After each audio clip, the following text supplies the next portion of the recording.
It's on this.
What? Pounds, shillings, going. That doesn't matter. I'm sorry, I don't have any money. you don't look broke. My rocket is skint. Trading fire hose fabric, outlast. Four wheeling, two wheeling, corn whispering, corn holding, cheering, chili on, real gods, dad duty, DIY, date night, late night, nosy neighbors, fiery feats, truck stop, going Dutch, 9 to 5 8, 5 to 9 8, no service and service required. Fire hose every function. Only at Duluth Trading. There are two kinds of urban trainers. Those who put it on a pedestal and those who put it within reach. If you'd rather have constant blast, there's Evan Williams, 1783. No more small batch, there's extra age and easy to enjoy. When bourbon's done right, people notice. Hey, Taco Bell here to make sure you don't sleep in. Text wake up to 866 wake up 3 and sign up to get Margie. remind you to get a free toasted breakfast burrito on October 21st. Hey, before the meeting starts, Cynthia, question. Yes, Is there a small space on the skylines that the VFW could put a few short blurbs in? absolutely. Can you get it to us tomorrow? Because we're that close to going to print, and it will Okay. be in people's mailboxes about November 10th. Okay, perfect. Depending on All what right, the timing is. I will do my best because I know Chad is out of town. He went to a conference in South Dakota somewhere, but I'll see if what Larry has. So Okay. can I just drop it off to you up at your office? Can you email it to me? Yes, and I Let do me believe give I you- have your email. Well, let me give it to you. Okay. Okay. And I'll give you Agnes's as well, because my day tomorrow, I'm in and out, and she's the one that pulls it all together. Oh, okay, Tell me- wonderful. Thank you. Tell me when you're ready. Okay, I'm ready. I got my pen in hand. Okay, Cynthia L. CYNTHIAL Mhm. at skywayws.org. Oh, Skyway WS.org. So, And if you also copy Agnes, it would be Agnes, AGNESH okay, at skywayws.org. okay, wonderful. Thank Oh, you. that'd be great. Yeah, and I'm if- gonna try to get that together. Someone had asked me and I said, I've just got to get around to it. I said, I'll be seeing Cynthia, I'm sure, at the Mhm. meeting, and I'm glad we had a moment to touch base Per- real quick right now. So, Perfect. And if you've, just tell me if you want us to input it exactly as you've written it, or if you just want to give us topic and dates and we'll massage it. And then depending on the event, if you just let me know if we can add graphics. Okay, wonderful. That'll be great. And That'll be great. we'll pretty it up. Thanks so much, Cynthia. Thank No, you. you're welcome. Absolutely.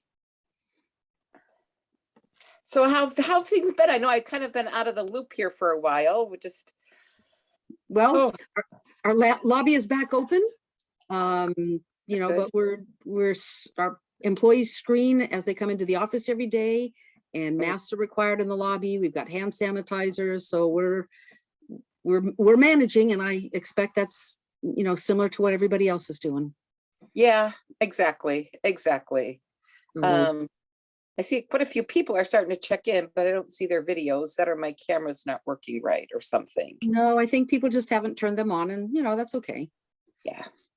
Well, I wanted to make sure because I'm using my iPad and this, there's Chief.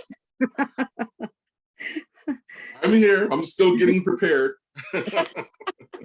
Well, I was a little concerned because I logged on and I was the only one here. And then I Oh. thought, oh, maybe I've got the wrong link. So I logged off and went to the same email and tried a different link. And I was still the only one there. So Oh, began to get a little, you know. I am going to put a plug in for the VFW this Saturday, and I'll put it out there for, of course, all the community. Chief, I don't know if you blogged off, but I hope you can still hear me. This I'm here. Saturday, on Saturday the 30th, we're doing a trunk or treat.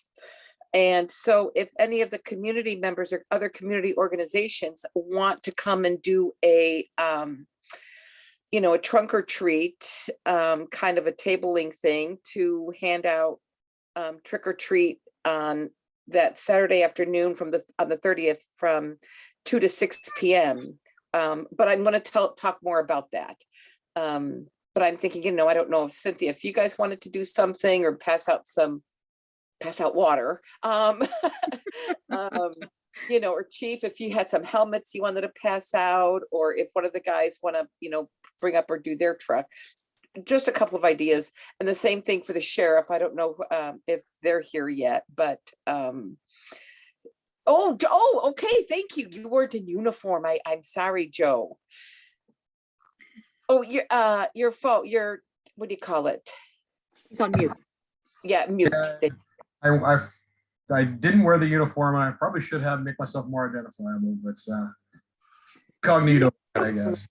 No. No, I don't think we've even met yet, though. I'm a neighbor, a former board member, and just kind of like to get my hands just stirring the pot a little bit here and there, and a very active member with the VFW and the auxiliaries. So I'll talk when I do a little bit when they actually start the meeting, but because the guys are always welcome to come up on Thursdays, Fridays, and Saturdays, which are pretty much Sundays when we have a football game. The guys can come in and have something to eat. And, Chief knows that too. The firemen come up all the time. So, and there's Miss Devon.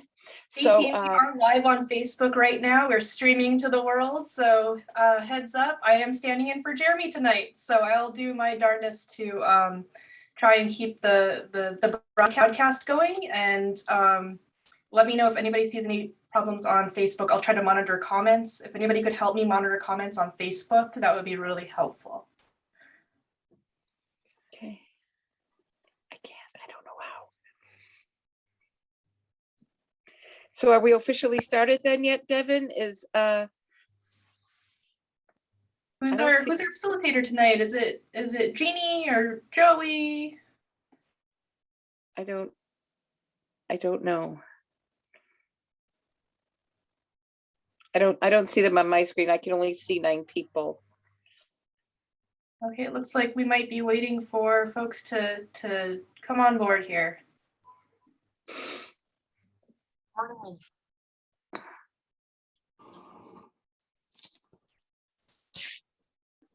Give it a minute or so. Get my other little things ready that I supposed to read. So Margie, as long as we're waiting, what time's the trunk or treat? 2 to 6 p.m. Okay.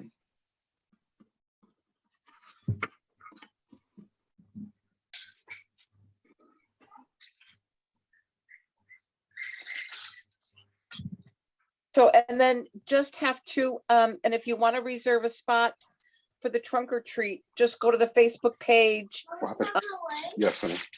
note on there to Emma, and they'll, make sure you have a slot in the parking lot, And so, Joe, that might be something, I mean, you guys are just right around the corner from the post there, but if the guys want to hand out little, badges or something, the little sticker badges, whatever, just a thought. Absolutely. Appreciate the invite. It was, it's a really big event. Last year, even through COVID, it was pretty well attended. And so it's a really nice community event. A lot of kids show up, let the schools know about it and everything. And it's, posted down through Renton. So, yeah, so 2 to 6. I think setup is like at 1 or 1:30, something like that. So, or even if you guys just pop by, if you don't do a whole, it's just a nice, just a nice community event. And it is all outdoors right there in the long parking strip behind the, by the post. I will absolutely share that information and see if we can get a few guys to swing by. Yeah. Well, team, as we wait for some of our leadership folks to step in and continue on with the meeting, in the interest of keeping us moving,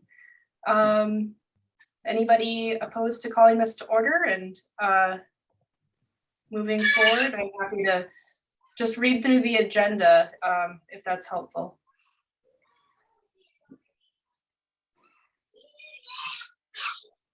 I don't hear any opposition.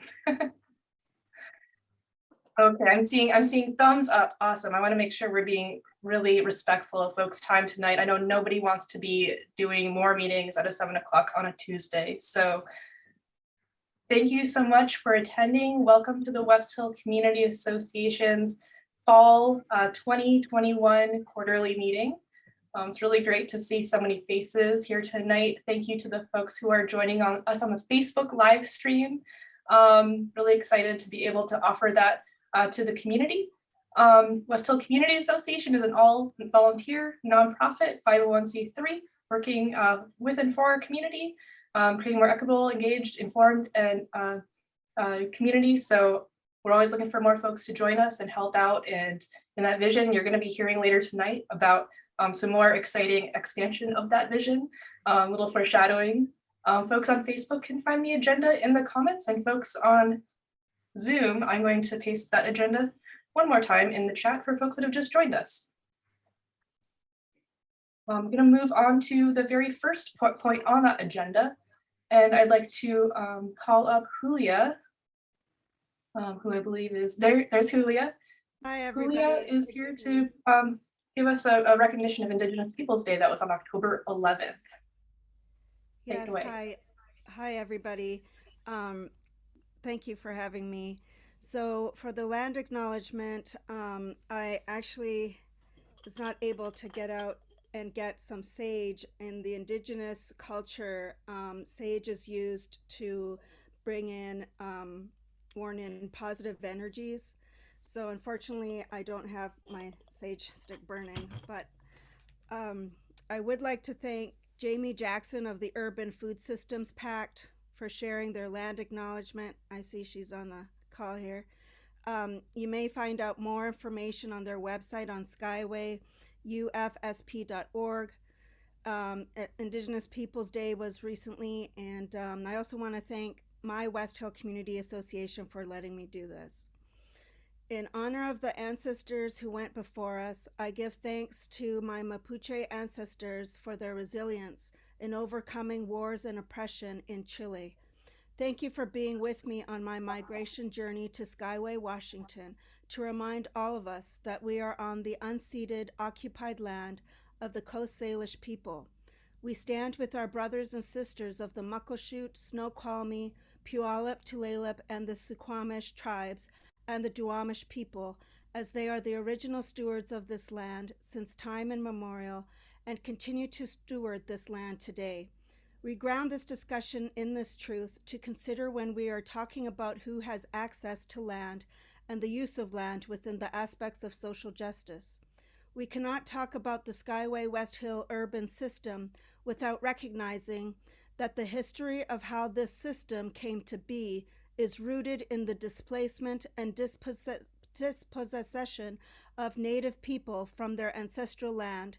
This acknowledgement serves as the first step in building authentic relationships with our Indigenous brothers and sisters in our efforts to steward this land and fight for justice in terms of the distribution of wealth, opportunities, and privileges within this community and our society. Thank you.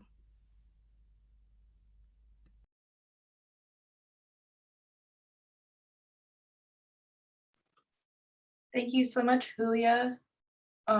Really appreciate that. And I think it's a really great opportunity to reflect on that and also to consider actions that we can all take individually. Joey, do we have you on yet? Joey is our board president and our co-chair along with Jeannie Williams. And so I'm kind of peeking to see if those folks are able to join us yet. It looks like not quite yet. Kevin, do you want help facilitating? Yes, that would be great. Okay. Finn is a seasoned facilitator, so please take it away, Finn. I can help. You all might hear some baby noises, but just go with the flow. Okay. Thank you, Julia, for that land recognition and for sharing your connection to Indigenous Peoples Day. Before we get started with our community reports, there's a new board member to welcome, Jamie Jackson. Is Jamie Jackson with us? Yes. Yes, I am. Thank you. Do you want to share your connection and what you do in West Hill already? Yes. I am Jamie Jackson. I am a 10-year resident of the Skyway community. I am also a core team member of the Urban Food Systems PAC that's working to get an urban food system going here in the Skyway community, such as a farmer's market. And I'm looking very much forward to us being able to have a community garden and those types of things, and being able to develop some of the wetlands and everything so we can have some healing spaces for us to reconnect to nature. And also I am the executive director of the Dare to Be project. We basically work with families. Right now we are working to help families with the King County rental assistance program, getting them registered, doing outreach, helping them upload documents, those types of things, as well as working with the tiny house village here in Skyway. So got a lot going on, but I'm happy to be a board member and look forward to working with all of you. Thank you. Thanks, Jamie. We're really lucky to have all of your expertise in this community. Okay, so we will go on to our community reports. We'll start with Randy Matheson from the Renton School District. Is Randy on the call? Okay, not to worry, we'll keep moving down. I don't see anyone from Reach Center of Hope currently, so we'll move down to the third. Cynthia Lamoth with Skyway Water Sewer. Okay, make sure I can get unmuted there. So I'll be brief, but I have two really good topics to talk about. One is that we have some upcoming construction projects that we'll be moving forward with. One is a water main replacement project in the Bryn Mawr area. The other is a sewer replacement project on the north side of Renton Avenue, roughly between 72nd and 76th Avenue South. And then another water main replacement project down along Rainier Avenue and South 113th Street. And what we're even more excited about is this is the second year in a row we had applied for low interest loans for capital projects. And we were successful in getting almost $9 million in low interest loans through the state program. And that's a 20-year term at less than 1% interest. So the reason that's huge for us is we can spread out that cost at that low interest rate, and we don't have to pay for it all at once based on current revenue. So we're excited about that. So watch for more in our newsletter. And then the second piece has to do with customer assistance. Something that our board decided going into 2021 is that they would not raise water and sewer rates. You should have seen a small increase because King County Wastewater Treatment Division increased their rates slightly. We'll be reassessing and see what we need to do going into 2022.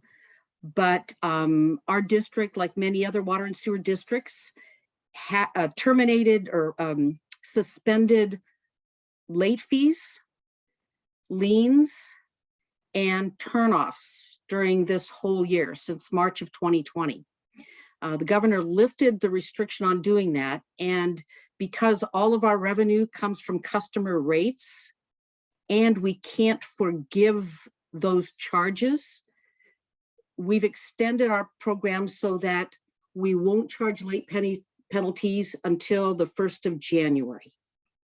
Okay, but along with that, and there'll be more information in our newsletter that everyone should see up on our website about November 10th, if not sooner, and in our newsletter, is that folks that are having difficulty paying their water and sewer bill can enter into an extended payment program with the district of up to a year.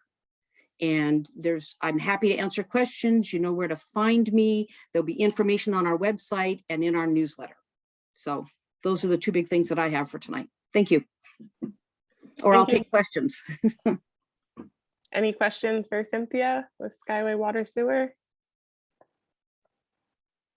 And Devin's managing Facebook. Oh, Julia, go ahead. Yeah. Hi, Cynthia. Good to see you. Hi, Julia. Are there statistics? Do you have statistics as far as like how many people in the neighborhood are utilizing that assistance program? Right now, we do not have, we have been sending out notices to people. They've been getting regular bills, but what I can say is that typically we have a certain number of people who are in arrears, but that proportion has increased 100%. So we have twice as many people and roughly twice as many dollars that haven't been paid. And right now, typically under normal times, once someone's bill is 60 days past due, they would either be turned off or property would be liened. Not because that's something we want to do, but because our only revenue is rates that customers pay. We can't just waive those charges. So for this last year and a half, we haven't turned anyone off. We haven't liened properties, and no one has been required to enter into a payment agreement in order to avoid a turnoff. Some districts already are bringing back their standard policies. We chose to extend this through the end of the year. And so we won't go back to our typical policies until the 1st of the year. Does that answer your question, Julia, or can I? I guess I wanted like more statistics or like demographics. I'm not sure if whether your organization captures that. We do not. Okay, so I wouldn't be able to tell you. I can give you dollars across the service area, and if you want to call me, I'd be happy to provide that to you, but we don't track demographics at all in the data that we collect from customers. Name, address, phone number, and sometimes an email address is what we capture. Okay, I see there's also, let's see, Stephanie Baker. Hi, just a question on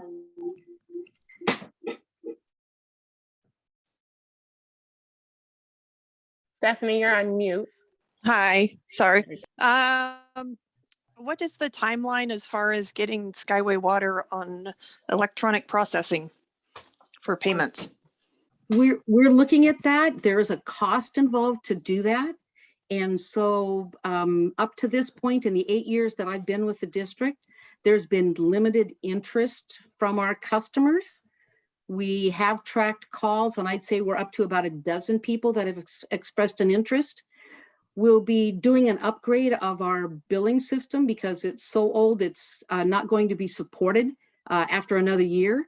And one of the features of that updated program is the option to have electronic billing. Now, one of the challenges with that is having people provide us with an email address that we can use to bill electronically. So we are looking at that, and I can keep you posted on the progress we make. Okay, thank you. No, thanks, Stephanie. Jamie, did you have your hand up also? Yes, I did. I just had a comment. I believe it was a couple of months back. There was a gentleman out installing a wireless meter, Yes. and he kind of walked me through why they were installing, what it does, and all that. And I just wanted to commend him taking the time to do that. And you know, because oftentimes you see people doing their jobs, but it's not too often, even with COVID, you know, we both were masked up, but he was able to, you know, kind of explain to me what was being installed, and that you all were trying to make sure that you covered the entire Skyway area. So I know that I cannot speak to it in the terms that he would, but if you want to tell everyone what I'm talking about, that might be nice. Absolutely. So, and Jamie, thank you for that feedback. It's nice to hear that our crew's out there working and that you had a positive interaction with them. So what Jamie's referring to is we're in the process of replacing all the meters in our water service area with electronic meters. Right now, we spend roughly 5 days, 5 individuals working 8 hours a day to read the roughly 3,300 meters in our service area. The district has managed to continue to serve staff with 8 people, 10 employees total. And so what this will allow us to do as we transition to electronic meters, as the crew walks by with a handheld or they drive by, the electronic device will capture the meter read, rather than having to bend over, lift a lid, read a dial, key it into a handheld, and then move on to the next one. So it'll allow us to cover a lot more ground in less time and not have to increase our staff to do other work activities. So we are probably, I would say roughly 25%, maybe 30% through the service area. So it's a big project. Any questions on that? Thanks for explaining that. There is one question from Facebook. When you say a small amount, how much was it? I thought it was about $20 of an increase. Am I remembering incorrectly? This person posted on Facebook. Do you know what the increase is referring to? I'm not sure. Devin, do you have an idea? I will see if I can get more clarification. Okay, We and there's have one more question on the Facebook. And from Miss Ayana Brown, wondering, when it comes to the electronic billing, how much of the pushback has come from more elderly residents, as well as those with limited or no internet access at home? You know, we did a survey several years ago, and typically we don't ask age or demographics. You know, some people are not comfortable sharing that information, but I would say it's a tough situation. We have a significant older population, and I'm in that. And then we have a younger population that's more technologically or electronically savvy. And so we're trying to meet both of those needs. Some people, young or old, like that tactile feel of getting a piece of paper that they can then go back to relatively easily. So I would hate to draw a conclusion, you know, based on a small survey. It looks like the Facebook question was about the sewer charge. Okay. and having to do with when will we make a leap to charging sewer costs based on water use. So right now, our contract with King County requires that we pay based on a flat rate. So until King County converts to billing based on consumption, we will be reimbursing King County for a flat rate charge for sewage treatment. I can say what the county is doing is looking at what is the average consumption for a single family residence. And we all realize that some single family houses have one person in them. Some single family houses have 9 people in them. And obviously water consumption is very different in those two circumstances. However, preliminary results that the county has shared indicate that the average that they would use to bill a single family residence is lower now than was previously estimated. Now that's very preliminary, but if that is rolled up into the county's rate and charge projections, Skyway would likely see a decrease in their overall charge because we're primarily a residential community. And I hope that answers your question. If not, please feel free to call our office and speak to me directly, and I'd be happy to share more information. Thank you, Cynthia.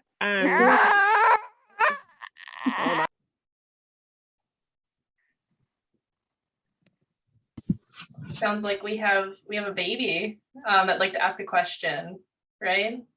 About sewer water. Okay, thanks. Are we ready to move on to the next community report? John Taylor, Kevin LeClaire, David Dahl, or Bong Santo Domingo for King County Local Services. Good evening, John Taylor, King County Department of Local Services. It's good to see everybody. I have a couple of things I'm going to turn over to Kevin. And I don't know if I saw David here, but if he's here, he's welcome to hop in at any point in time. There's lots of good stuff going on. Kind of just at a high level, I am a nerd and I look at the county's COVID dashboard every day, as I have throughout this entire pandemic that we've all been living through. And cases are going down. So just take heart, people, all people out there in the world. We had 241 new cases recorded by King County Public Health today. Just for context, we had a high of 788 new cases on August 11th. So that is a radical decline. And that seems to be the trend. I'm not an epidemiologist, but like most people, I'm kind of an amateur epidemiologist now. So take heart. The vaccination rate, someone just jump in. Okay. Vaccination rate in King County is now 87% of residents have had 1 dose of a vaccine and 82% have had both. So that is, that's getting up there. King County yesterday met their sort of deadline for employees to get vaccinated. So we mandated that all employees be vaccinated. And we had a 97% vaccination rate amongst employees, and that remaining 3%. Many of those folks asked for exemptions and we're working through that. But I would just say to you, as your local government service provider, that's good news because we were very concerned we were going to see. Hey, Finn Hardy, you want to mute your phone, buddy? Or, someone can get Hardy, you can mute it for you. So I think I'm feeling good that we're not going to see incredible service disruptions with like people plowing snow and things, which was a source of anxiety for me a couple, 3 weeks ago. And I'm sure that's true for Joe, who probably was thinking about deputies. And a vaccine mandate takes effect countywide for social gatherings over 500 people in restaurants, bars, stuff like that. So you'll be required to show your vaccination card if you're going out. Dancing, which is not something I do ever anymore, because I'm old. But that will have a good effect as well. So anyway, things are looking up on the vaccine front. I just wanted to highlight that for people. Participatory budgeting. So I think we have, I know Ayanna Brown is on the phone tonight. And I think we may have a couple of other members of the Community Investment Budgeting Committee on here. We're at council today talking about participatory budgeting, but this is an effort that the county launched in the last budget. They allocated $10 million as a pilot project for community to decide how they wanted to spend that money for the first time. We're not involved. The county's really there in a supporting role. There's $10 million of capital and there's $1.35 million of marijuana revenue that the community is going to decide how that gets spent. And that is going to get spent in the 5 urban unincorporated areas, which are Skyway, White Center, East Federal Way, Fairwood, and East Renton Plateau. We convened a community committee comprised of 21 members from those 5 urban unincorporated areas. There are 5 members from Skyway on that group. They have been meeting since June to figure out how to do this. And this week, they reached their first major milestone, which is deciding how to allocate those dollars amongst the 5 urban areas. A lazy county bureaucrat such as myself might have just divided 10 million by 5 and given $2 million to each neighborhood. That is not what this group did. They really weighed what we're trying to accomplish with this money, thinking about past inequities in these 5 neighborhoods and who hadn't received things historically because of a whole bunch of reasons, but institutional racism being first and foremost in those. And they decided that they were going to allocate the money kind of thinking about those issues. And Skyway, out of that 10 million, is getting 3.4 million of capital money. So that's good for things like playgrounds and parks and stuff like that. And 810,000 of the marijuana money. So 60% of the marijuana money and about a third of the capital money.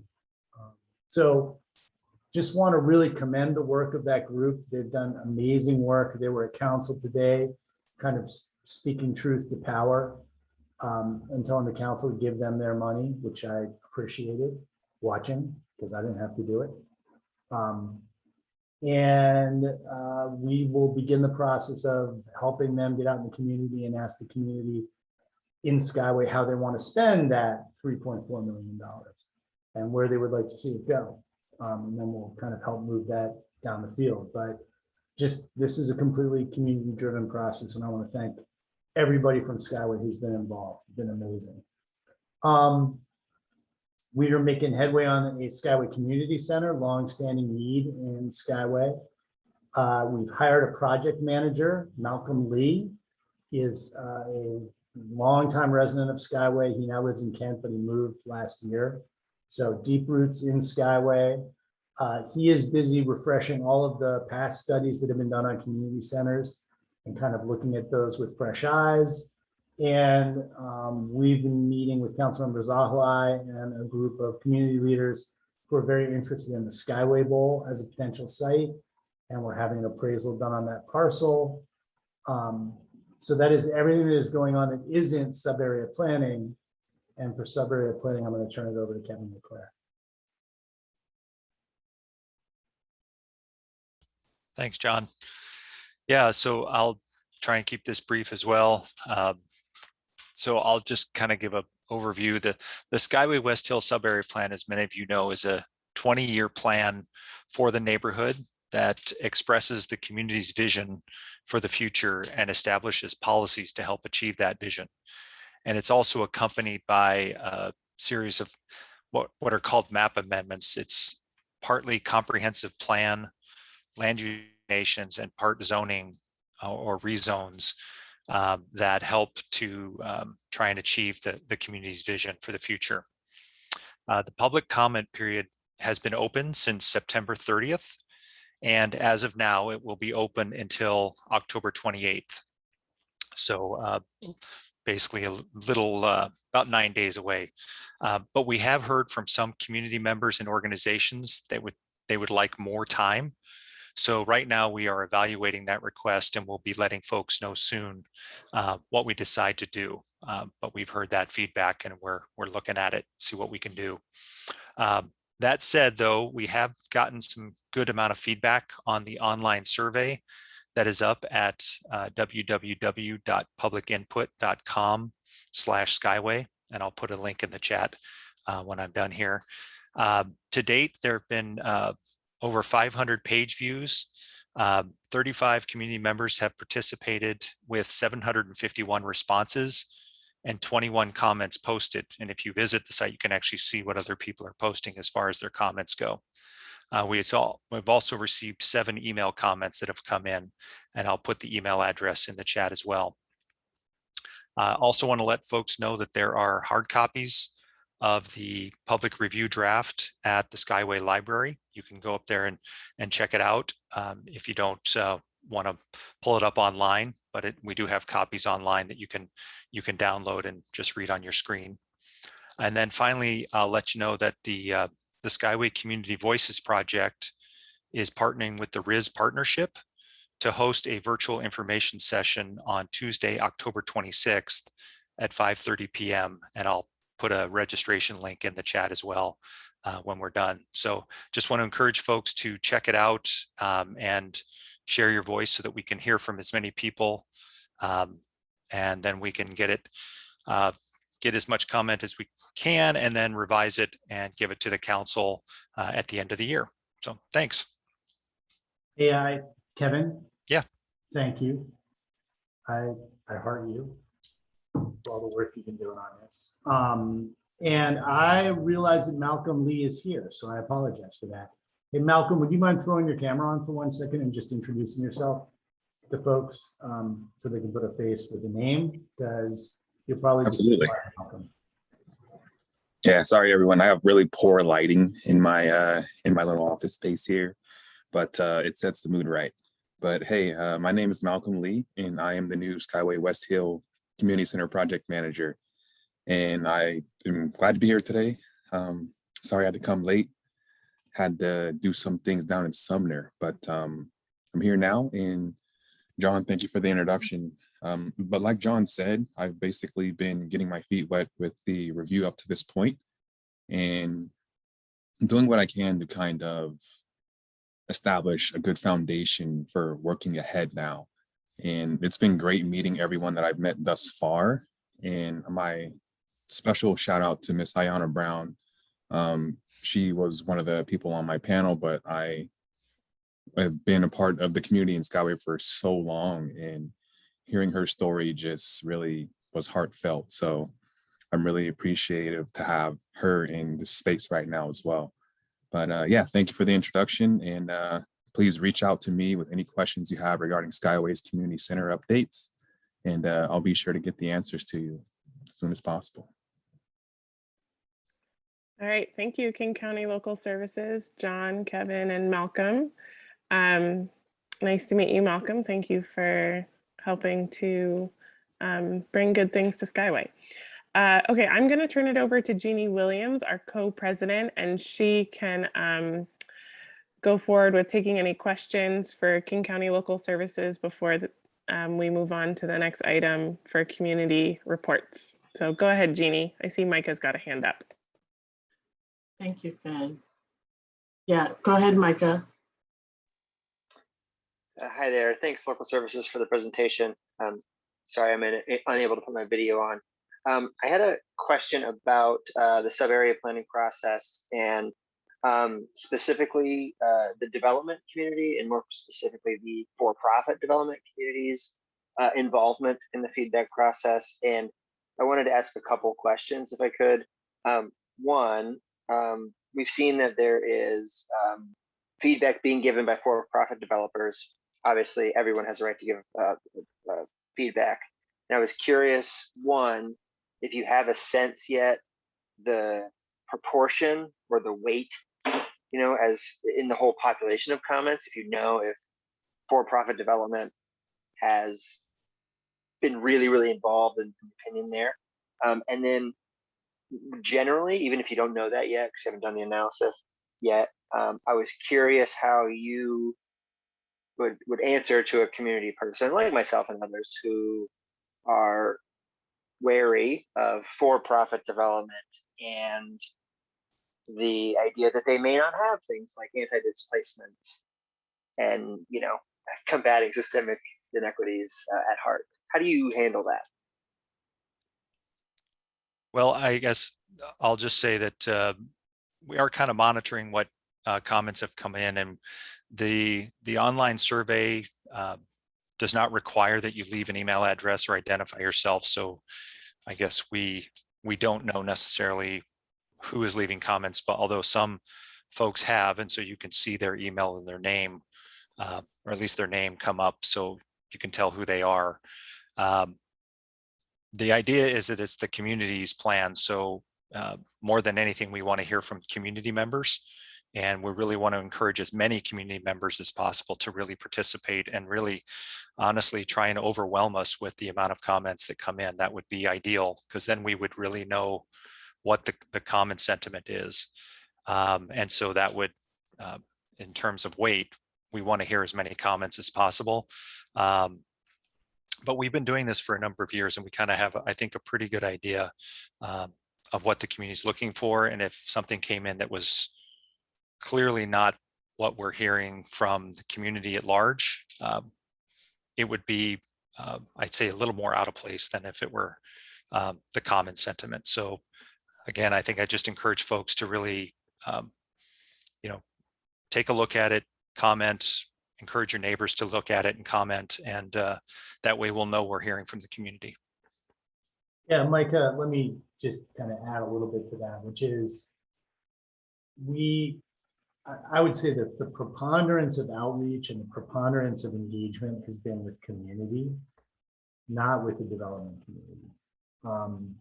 Early on in the first iteration of the plan, when it was just the land use plan, we did do a kind of a roundtable with a group of nonprofit and for-profit developers to get a sense for what the sideboards were for them, where they would just be like, it's not worth our time to even try to do anything if the zoning requires whatever it might be. The intent in that was, you know, if you create land use regulations that are so stringent that no one will develop, you don't see any change in the community. And so you're trying to thread that needle. And I think we have done that, but with much more of an emphasis on community than on the development community. And you know, the anti-displacement measures that have been are being advanced with this kind of speak to that. We're much more concerned about making sure that there's affordability, and the people who have been the core of this community and define this community will be here before the sub-area plan is adopted and after the sub-area plan and the associated zoning is adopted. That's kind of the public policy marching orders we're operating under from the council and the executive. Could I ask a quick question? Who were the authors of this plan, and how many people who live in Skyway did you consult with before this draft? The authors of the plan itself are Kevin, primarily, some of the other sub-area planning teams. So we have 2 other sub-area planners. We have folks from regional planning. So understand, it's a plan, so it needs to be in plan speak to be submitted to council, but it reflects an enormous amount of community engagement in Skyway. Kevin, I don't even know how many people we've talked to. Hundreds, probably. Yeah, I mean, it's been going on and for years, really, and it goes all the way back, and we drew even from some of the Skyway West Hill action plan work that Skyway Solutions had done several years ago. I want to say we can't take credit for that, but that was definitely a community-led effort, and we drew on that and tried to just continue to deepen our understanding. But you know, and there was a public process on the land use plan that was adopted last year that has sort of prompted us to continue to talk with the community and bring it to this point. So it's been yeah, hundreds and hundreds.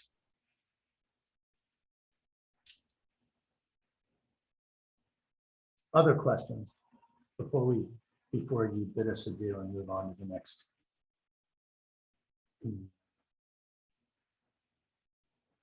All right, well, so Kevin alluded to this, that we've been asked to extend the deadlines. We're evaluating that. I will just say I'm the director, so I get to exercise executive privilege sometime. I'm pretty confident we will extend the deadline. If the community wants us to give it more time, we're going to give it more time. The question is how much more time, and we need to talk with Urban Family, who's our community engagement contractor here in Skyway. So we are using a community-based organization in Skyway to do the community outreach around this plan, Daniel. And we need to confer with them, and we need to confer with the White Center Community Development Association, who also have a plan being developed simultaneously, and who've also expressed similar desire to extend the public comment period. So probably we'll be back pretty quickly here before the next quarterly meeting with an update on that. And we'll get word out to, West Hill Community Association and the Skyway Coalition and all the groups here who've been involved in this planning effort. Thanks. Awesome. Thank you. Thank you. King County Local Services. Appreciate all the information. If there's no more questions around the sub-area plan for local services, then we'll move on to the King County Fire District. Chief Hicks, if you want to go ahead and give an update. Yeah, good morning, everyone. I hope everyone is well this evening. My name is Eric Hicks, Fire Chief for King County Fire District 20, Skyway. I'll try to be quick as well. I'm just going to report on a few things. The governor's COVID proclamation, this applied to all EMTs, medical personnel, and our firefighters, no matter if they were career or volunteer firefighters. Well, I'm incredibly proud to say that all of our members are vaccinated. We are at 100% as of the 18th, and we are moving forward with a healthy workforce. So I'm very proud of our members getting vaccinated. On September 1st, we had a house fire at the 12200 block of 68th Avenue South that took out an RV, a boat, brush, threatened 2 homes on both sides of the home. And that actually got upgraded to a 3rd alarm fire, which means we received help from fire departments as far as Kent. And we were able to control that fire to just the house itself, and it did not spread to the other homes. The one home to the south suffered some smoke damage, and that's being worked on, but we did save the home. Community events. Unfortunately, we had to, cancel our annual health and safety fair. I was pretty bummed about that, but we had some COVID concerns that we had to deal with. But we did continue with a drive-through backpack giveaway, and also with vaccinations provided by UW Harborview. I'm in partnership with Elijah Wan's Hand and Miss Ayanna Brown, able to give away 362 backpacks. And so I was very happy about that. I also want to thank King County Public Health. They worked with Miss Brown to get those backpacks sourced and into the hands of all the children. So that was a great event. Our department participated with the VFW Skyway post for the 9/11 ceremony. I was very proud to participate in that and honor the lives of the firefighters that were lost, and all the lives that are lost on 9/11. We ended the event at the fire station in front of the statue, and we're able to say a few words. The Skyway Firefighters Union also sponsored a benefit breakfast for the VFW after that event. So that was a great day all around. I'm proud to report that our fire department newsletter hit mailboxes, I believe should have been last week. Many of you should have received that newsletter. It is the first newsletter after probably 2 or 3 decades of not having a newsletter go out from our department. There are a lot of great things in the newsletter, from CERT to fire extinguisher, tips and tricks, to my message, to the great work we're doing with COVID-19. And hopefully we'll get more of those newsletters out next year. Also electronic newsletters on our website. So very proud of that newsletter that went out. I want to take a. Devin was holding it up for you. Oh, was she? Oh, I missed it. Oh, yeah. A lot of work went into that. It was a year in the making to get that up and running again. So we got a lot of great help. I also want to take a few minutes and talk about important ballot measure that's coming up. I'm pretty sure a lot of you have already received your ballots in the mail. And you see we have two things in the ballot. We have a commissioner board member up for re-election. Also, we have our multi-year levy lit lift titled Prop 1. This is the same levy lit lift that you saw many years ago, probably about 10 years ago. Now, this is not the excess levy. This is a levy lit lift. We're currently in an excess levy period, which we're collecting 53 cents per thousand. And that's paid for a lot of things from, you know, updates to the fire station to updates to our equipment and so forth. That's going to expire actually at the end of this year. So what's on the ballot currently in front of you is the levy lit lift. It was to provide 6 years of stable funding for our fire district. And it's very predictable, and it's something that we can plan around, and it makes sense for what's occurring in our fire district. The fact is that a lot of our expenses have risen. Our costs associated with equipment has increased, general maintenance, repair is on the rise, and our facilities and fleet and our personnel, all those costs go up. Again, this is a multi-year levy lit lift, and it will put our rate back up to $1.50. We're currently at $1.13 per thousand. It will take us up to $1.50. So if you think about it, if you take the $1.13 that we're collecting now and the 53 cents that we're collecting our excess levy, that 53 cents will drop off at the end of this year. And we're asking that we will be able to go up to $1.50 over the next 6 years. And that's something that we would have the opportunity to do each year if this is passed, okay? So again, this is $1.50 per thousand of your assessed valuation. Now there is a great transparency tool on King County's website, so you can actually see the proposed rate, how much it would go up from the levy lit lift, you know, what we're asking for. And I can actually drop that in the chat box unless someone else has that quickly to drop in the chat box, but I can drop it in the chat box after I'm done reporting. Okay. This measure is very critical for our fire district. And the fact is, through our leadership and policy direction of our Board of Fire Commissioners, we have adopted a pay-as-you-go strategy. So if you were to look at what's called the FIT tool with Washington State and compare our fire district to other fire districts in other cities, we have no debt. So we operate on paying cash for everything, so we don't incur any debt over the years. Additionally, we've added career firefighters, also going to continue to add additional volunteer firefighters that we will deploy throughout the community. Given additional staffing, we'll be able to do two things.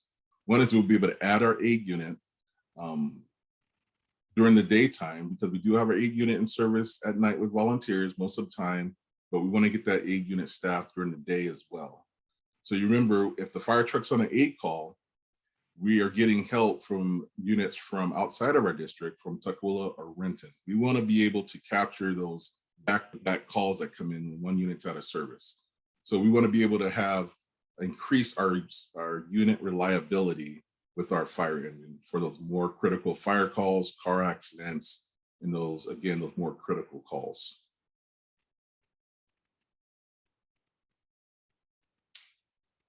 And then lastly, you know, the bottom line is the community has been phenomenal in supporting our fire district. And I'm proud of what we've done over the last 4 years. And we're making serious progress towards the future to be able to serve our district better. And I'm always available for questions. I'll come out and see different community groups, or if you want to just stop by and talk to me at the fire station, we have a cup of coffee outside, do some social distancing, and have some great conversations. So that's the end of my report. Any questions?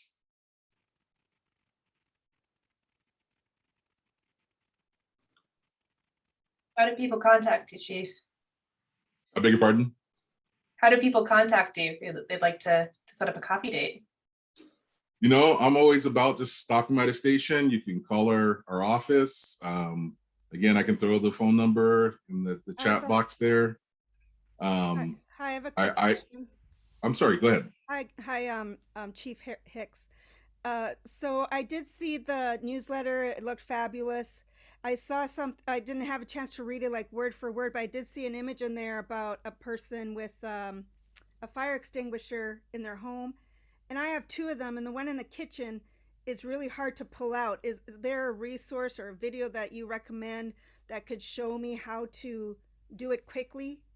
Because like I haven't, like my husband showed me, but he's stronger than I am. And so now I'm, after seeing your newsletter, I'm like, oh my gosh, do I really know how to use this fire extinguisher in the kitchen? You know, so just any tips you might have for me. You know, some fire extinguishers are made differently. So I would love to see the fire extinguisher for myself, you know, so I can actually give you adequate, you know, appropriate information.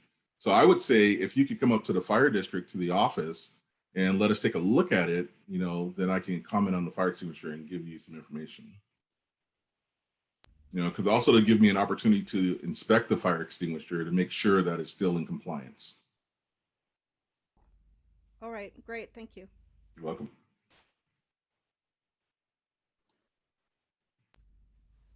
Oh, and I want to give you a follow-up. I know that you came to our block party in August, and I had expressed concern about all those little kids driving around in their little speed scooters without a helmet. I haven't seen them since then driving around without a helmet, because I think you had told me to go to the backpack giveaway to get some helmets for them, but I haven't seen them driving around anymore. So yeah, they're probably getting, you know, the weather's changing, so I would love to try to coordinate something with the apartment complex to put together some sort of, you know, helmet giveaway.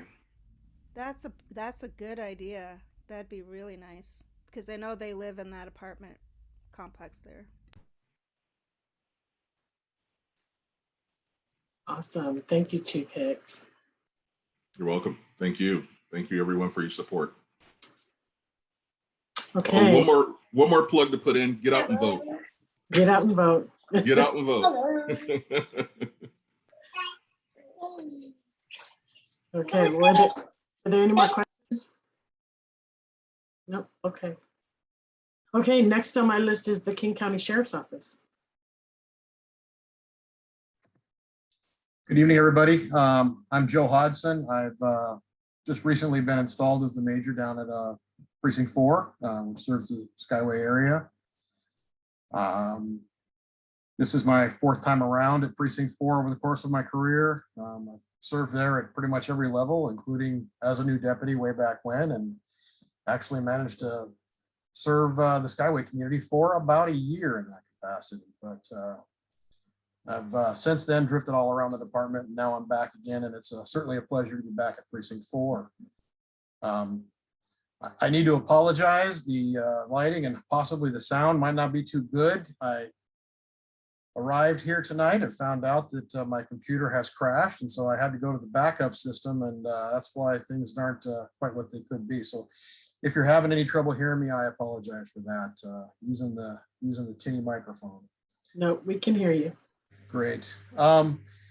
So because this is my first meeting, I'm not quite sure what might be optimal, and I'm certainly willing to take feedback on what anybody would like to see from these appearances quarterly, but I do have a few crime stats that I'd like to go over just over what's occurred over the last 3 months. And then I'm going to turn the floor over to Deputy Sales so he can talk about what he's been up to recently and what he's got coming on the horizon. And then if anybody has any questions, we'll certainly cover that also. So actually our crime stats for working through July, August, and September were quite flat, which that's not a statement necessarily on the total numbers, but things were very consistent. There hasn't been wild swings. The only category we saw a large swing in, unfortunately, was felony assaults. We did have a big jump in September on our felony assaults. And most unfortunately, the big jump was basically involving DV crimes and DV assaults. So I'm hoping that we get a handle on that and that comes back down. But right now, in July we had 4, in August we had 3, and then in September we saw 9 felony assaults. So rather unfortunate. Like I said, everything else trended fairly flat. I do have a couple of, we had 3 firearms cases. 2 of them were of the drive-by nature. One of them was on a house where a house was shot multiple times, but nobody was hurt. And then we had an individual who was, reports he was walking down the street and he was shot in the foot. He was not, besides telling us that, he was not very cooperative with the investigation. And so we really don't have much to go on with that one.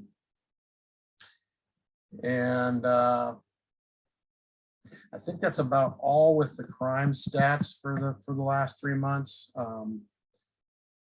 I will, like I said, There's a question. Jamie has a question for you. Okay. Very concerning to me. Can you hear me okay, first and foremost? Absolutely. Okay. The DV increase is concerning because I think it's worth us digging a little deeper with COVID and the amount of stress, distress, whatever we want to call it.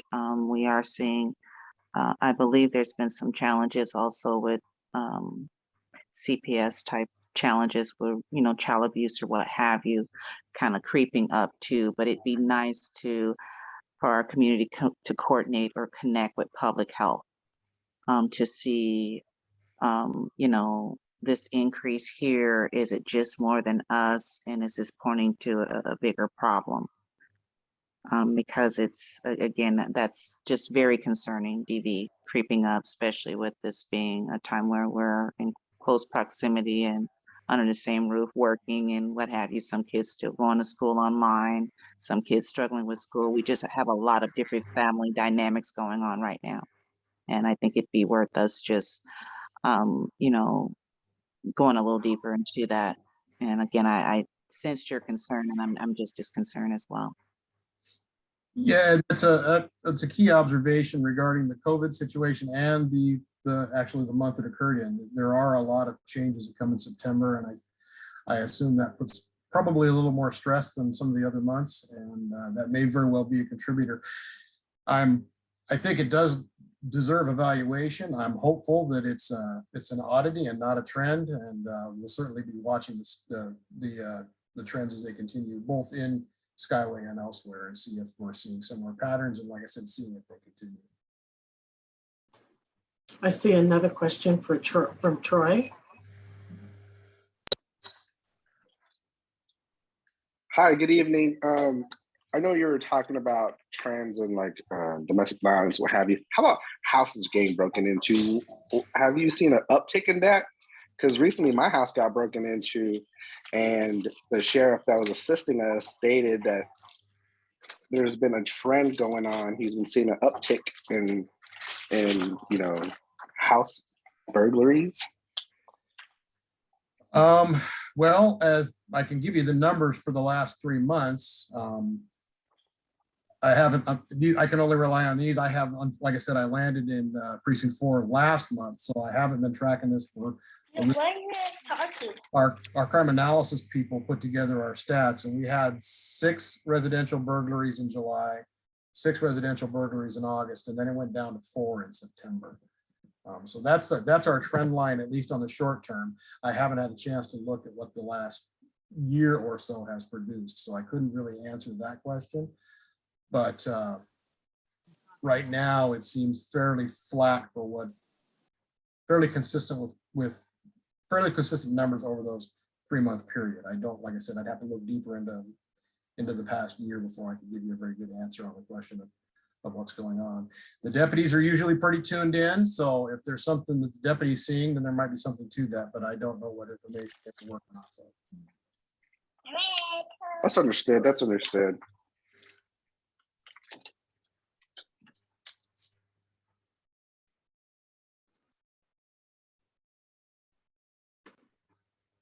And I see a hand for Cynthia. Yes, not to put anyone on the spot. I see Bianca Davis is here tonight, and there was a great presentation. I believe it was back in April. And I wonder if she could speak to, are there any resources available about the question for domestic violence? I believe Jamie brought it up. Again, I just remember it was a really good presentation and talked about resources that were available to the community.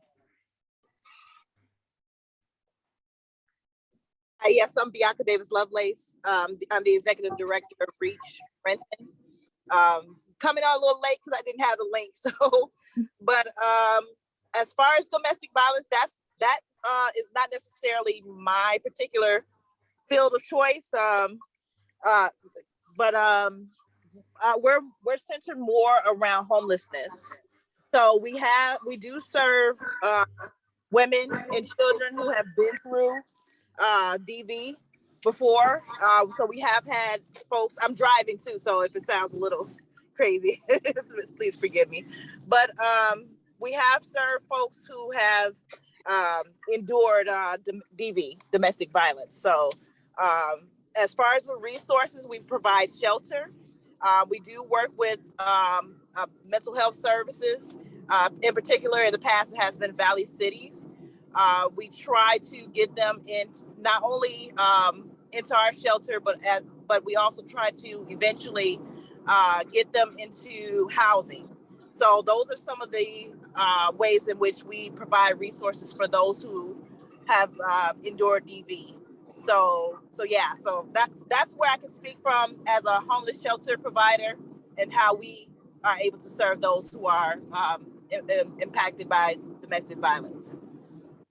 Well, thanks, Bianca. Didn't want to put you on the spot. Thank you. Thank you. I see a hand for Julia. Yes, thank you. So I have a few questions here. In regards to the domestic violence, what services are offered to both parties and what follow-up happens? In regards to break-ins, why are they doing it? And what resources are being given to them to get to the root of why they needed to break in? And what should I do if I suspect or see domestic violence?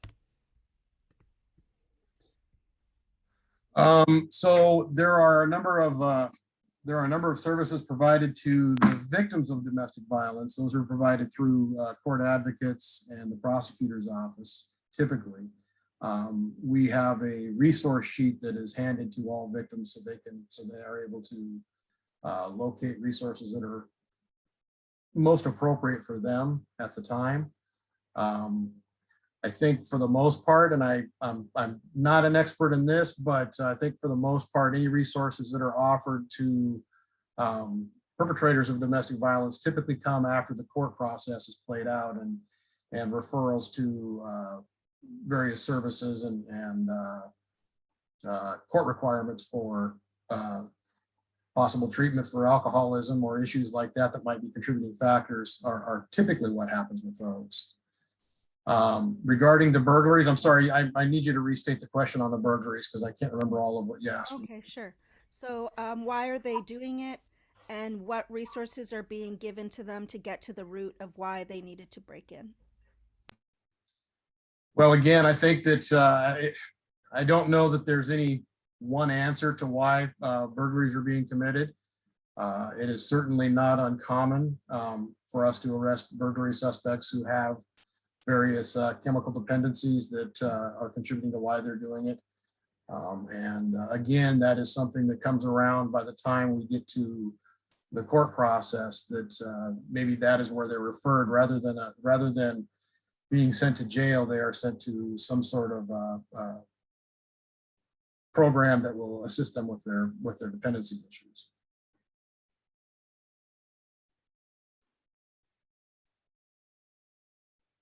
Thank you, Julia, for your questions. And I see Margie has her hand up. Yes, thank you. I know Renton has a dedicated domestic violence advocate for just Renton alone. considering the size of King County, does King County have domestic violence advocates? And I use that in the plural because I would think that there should be, more than one for each of the different centers, or possibly a domestic violence advocate per precinct. And I will be honest with you, I am really hesitant to answer that question. I have been assigned for quite some time away from King County unincorporated services. We have always had multiple advocates in each court, each of the district courts, and at Superior Court also. I'm hoping maybe one of my fellow department members here might be more familiar with what's currently going on regarding DV advocacy. If anybody wants to jump in, I'm just not caught up right now on what's going on there. Well, I just know that the domestic violence advocate from Renton, because she's a friend, whenever there's a situation, and not only just for domestic violence, but other violent crimes, she gets called as well, to be there, with the police officers. So it's not just necessarily through, the DA's office or the court system. She usually is right on scene often. So that's what I was wondering. You mean at the time of the offense that she is actually on scene in those circumstances? Yes. That is not something that we have that King County has undertaken to this point that I'm aware of. Again, you got to take what I'm saying here with a little bit of a grain of salt. Like I said, I've been away from the King County system and serving in one of our contract cities for a while now, and so I'm not quite caught up. But I don't think we've gotten to the point where they are actually in the field on scene with our deputies. So Major, if I can step in here for a second. Please do. For everybody that doesn't know me, I'm Captain Pete Horvath with the Sheriff's Office. I work with Major Hodgson at the precinct.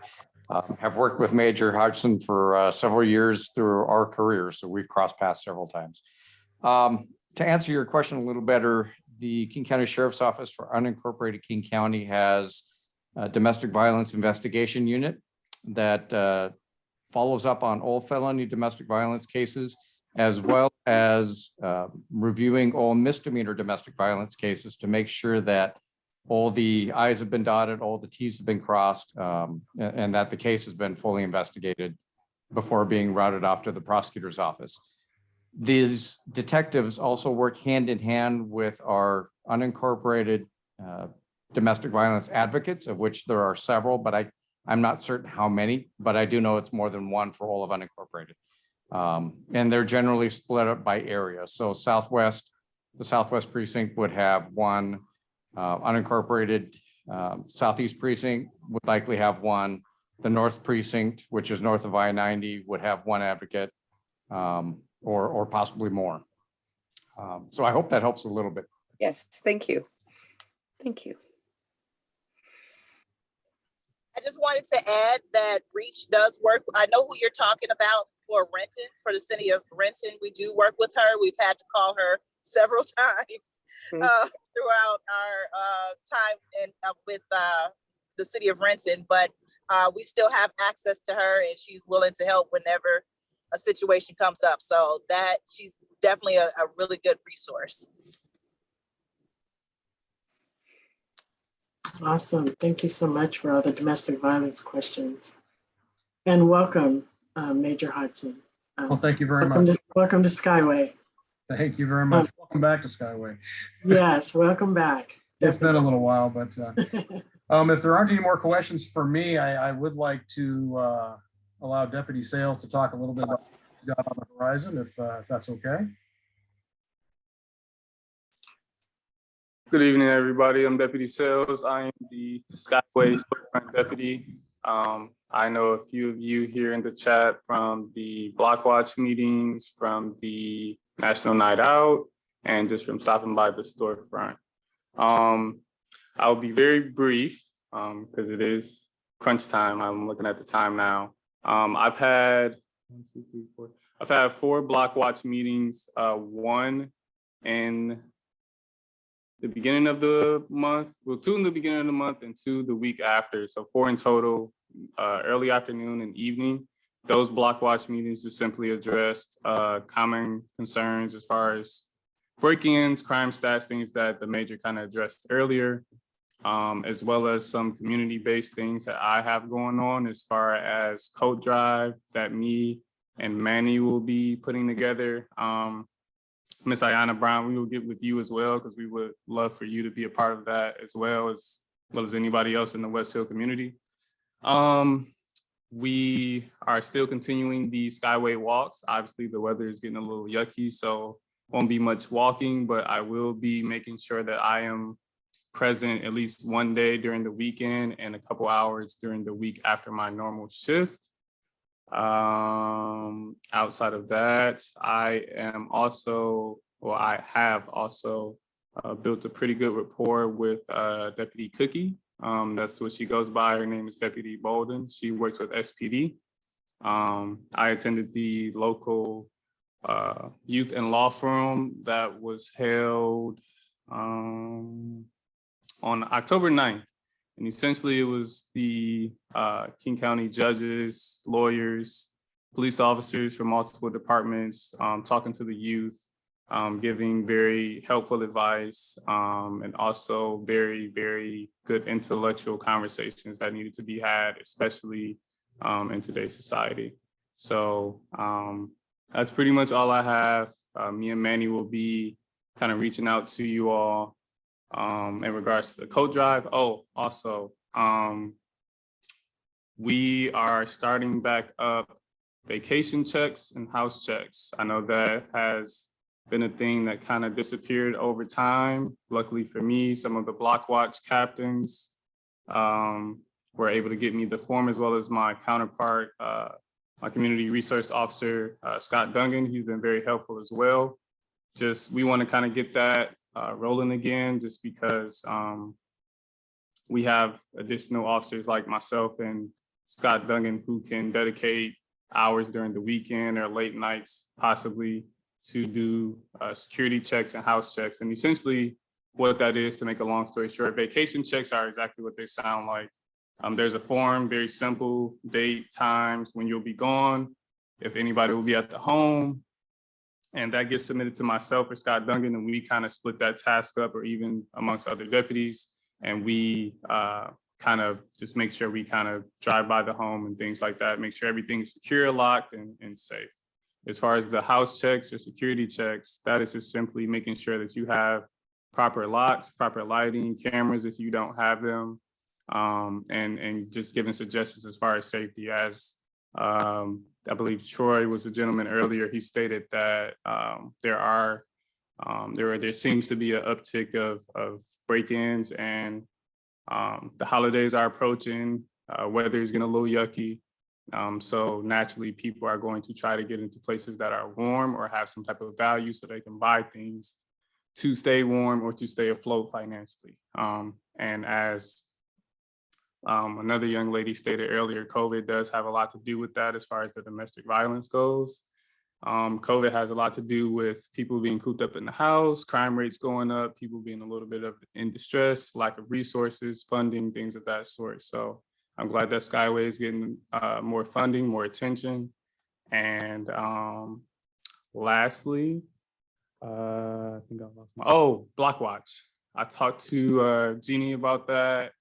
We want to bring back the Skyway Block Watch. Lake Ridge has multiple Block Watch groups and captains. I believe that Skyway needs multiple as well as in the apartments. And my counterpart, Scott Dungan, he actually gave me some information and forms, and I can forward those to whoever may need them. In regards to the apartment complexes, actually having them as well. So so nobody is left out. And Manny is actually working with Manny on that as well, as far as maybe getting some signs, getting some people to sign up, and kind of seeing how that kind of works out in the Skyway community. So sorry, I was a little long with it, but I just wanted to make sure I didn't miss anything. That's all I have. I see Troy has a question. I do, sir. It's concerning your block watch. Right now we have like a neighborhood telephone tree in process, but we would like a block watch around our neighborhood as well, which would be like 115th, you know, up toward, you know, just to Bryn Mawr Hill, basically. Yeah. You know, with the holiday seasons and just, you know, houses are vulnerable, people are going on vacation. So, I mean, how do we go about going about a block watch in our neighborhood? Do you have like a form or? So yeah, there are forms, as I stated, that we have, and Scott Duncan could maybe chime in just a little bit on that, but it's not a difficult process. And essentially, it was brought up actually for a meeting that we and me, myself, and Jenny and a few others had maybe a couple days too long ago. And we brought it up, and that was kind of a concern of mine, because I was under the impression that Skyway had a block watch and that maybe it just needed to get more members, but I was made aware that there was a block watch, and you guys would like a block watch. So now that I know that and we have the proper resources to do so, I would like to kind of move forward with that. So I can get, Jenny has some of the forms. I'll make sure she has all of them, as well as getting in contact with any of the higher ups that kind of run the entire host meetings here, and I'll get that to them so they can get it to the Facebook page and things like that. And then you guys will be able to contact me, Scott, and then we'll kind of sort it out from there. But it's not a hard process, so we can get it for sure done. No, perfect. I'll be glad to join the block watch, honestly. And I know some neighbors around here that we already had like our small little, you know, community watch. It's already started, like 5 strong, and we would definitely like to be partaking in that, please. So yeah, and you don't need a lot of people. I mean, it could be 5, it could be 10. I mean, but it helps. We've seen the interactions, and it helps. So perfect. Thank you. And Troy. Yep. I see Cynthia had a question, and then we'll move on to the next. Just really quickly, and I know this perhaps isn't as critical as the other like topics we've talked about, DV and all, but I've noticed that there's been a huge increase in use of the 2-way left turn lane as a passing lane. And if there's anything that can be done about it, I've had the same vehicle pass me in the 2-way left turn lane at the same time within the same week. And just tonight, there were 2 occasions where I observed somebody, different cars, but somebody's really going to get hurt. And I don't know what can be done, if anything, about it. But what area is this at? North and southbound, but typically between 75th by the apartments and then going down towards the 72nd. So those areas, as well as Rainier Ave, people using that middle lane. I actually last summer I did a problem solving project where I wrote tickets all summer for people that were speeding, as well as Rainier, and using that middle lane to pass, because we've seen some very bad accidents. Just that those intersections that you gave, as well as the 2 that I gave. As far as what we can do, letting the deputies know, typically that tends to be a trend in the afternoon or graveyard shift, for whatever reason that is, I guess because most people are at work during the day. But letting the deputies know, and maybe getting some guys out there who do like to write tickets, because after so many violations, or if so many violations are committed, vehicles can get towed, people can still be arrested for reckless driving and things like that. The only thing is, and I will be very brutally honest about that, people know that we cannot pursue and or chase. They're the same thing. So if we try to pull these individuals over for whatever reason, and if it's just to simply give a warning or a ticket or whatever the case may be, if they don't stop and they continue to drive reckless, there's not much that we can do about that. So I kind of just want to throw that out there, that we will always attempt to stop the people who are driving reckless, because children are out there, our elderly are out there, the residents are out there, people are just coming and going throughout the neighborhood. And like I said, we've seen some pretty bad accidents, but tickets, higher police presence, but as you know, we are suffering for bodies, as most police departments are. So we're doing our very best, but that actually came up in the block watch meeting. So that has already been noted. All right, thanks, Deputy. Yep, no problem. Thank you so much. Great information, everybody. For the sake of time, I think I'm just gonna go ahead and move on because we're kind of running low on some time.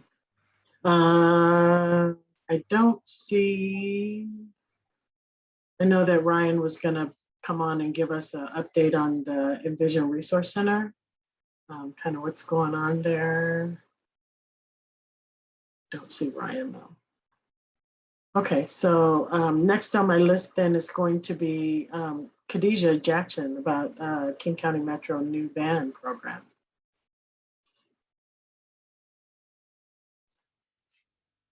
Hi, I'm Kahdijah Jackson. I am the Skyway Community Transportation Coordinator.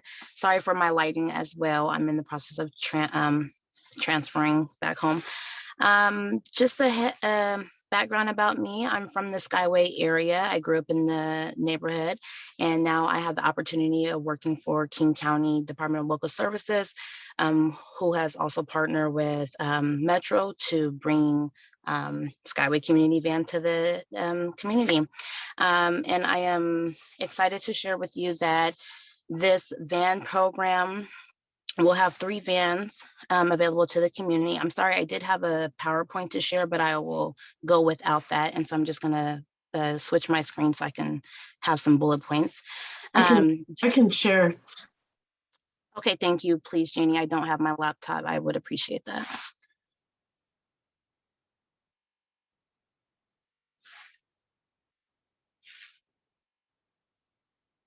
And that second slide there. Oh.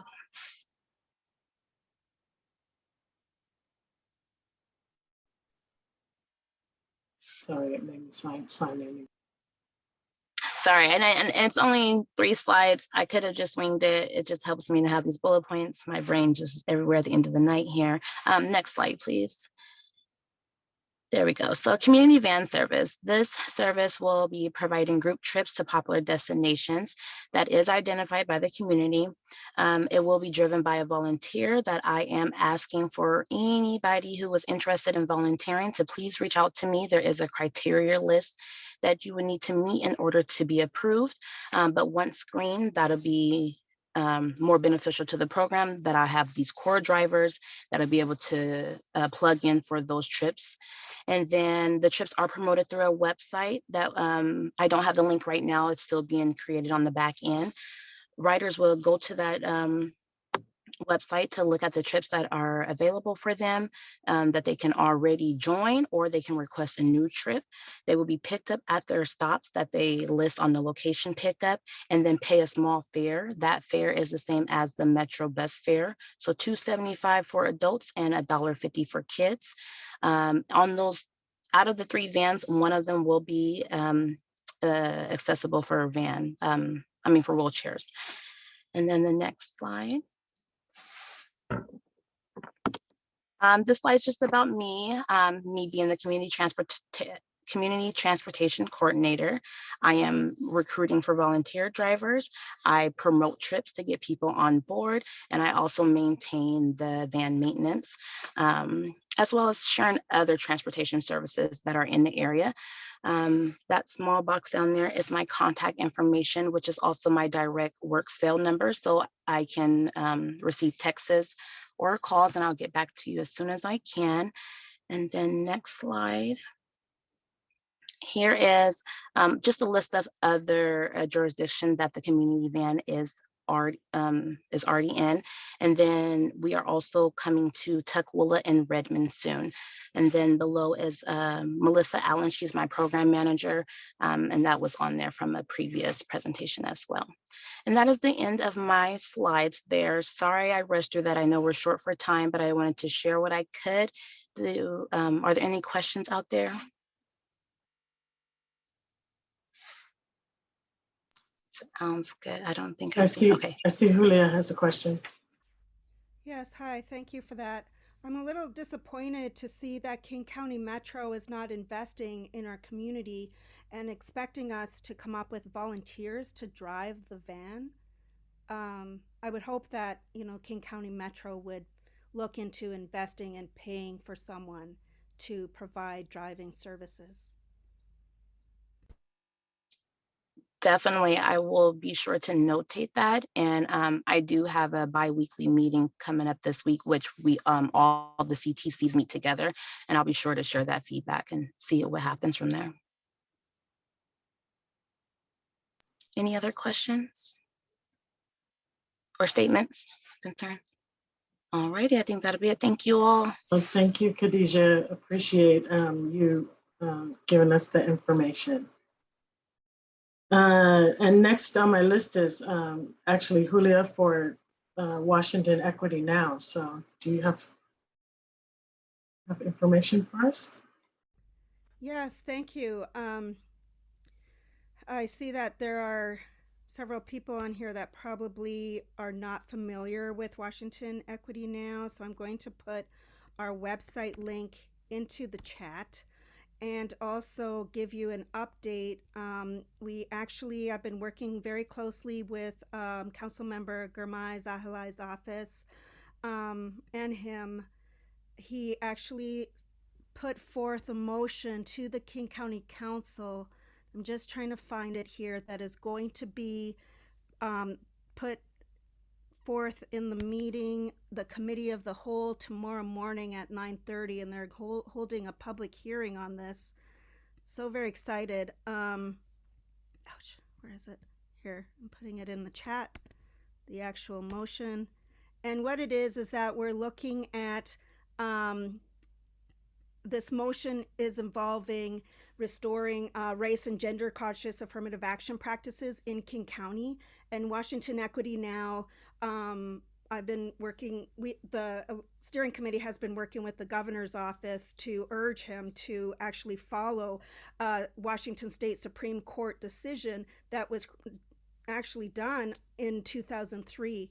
However, with King County being the largest county in the state, with them looking at this tomorrow, we've gotten a lot of council members, King County council members, to sign on.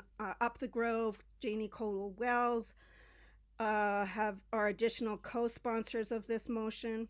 And it's going to be looked at tomorrow by the committee of the whole. And then it would either be like a due pass recommendation to go to the full council for a meeting next Tuesday.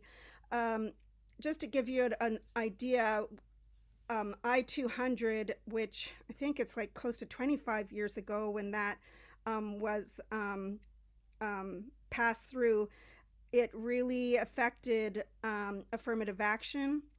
And another thing that also ties in, I want to pull this link up, the King County auditor in the summertime came out with a report that showed that under race conscious neutral practices, there have been primarily contracting opportunities being given to white men. So we're really wanting to change that. And I did have a link to that King County auditor's report, but I can't find it right now. Oh, here it is. It's titled Contracting Inequities Persist in a Race Neutral Environment. And so that's in particular relating to contracting. The Washington Equity Now campaign also includes public education and public employment. I know for myself, I work for the Washington Employment Security Department, and I've looked at their statistics where the majority of people in leadership are white people. And I know they have a equity, diversity, and inclusion director who they recently hired. But we're trying to make sure that there are equitable opportunities for everyone in society, with that looks at gender and race, to make sure that all the opportunities are spread out amongst everybody and not just a certain group. So I put a few links in the chat, and that is my update. We're very excited to have Council Members Ahalai explain this to the Committee of the Whole tomorrow.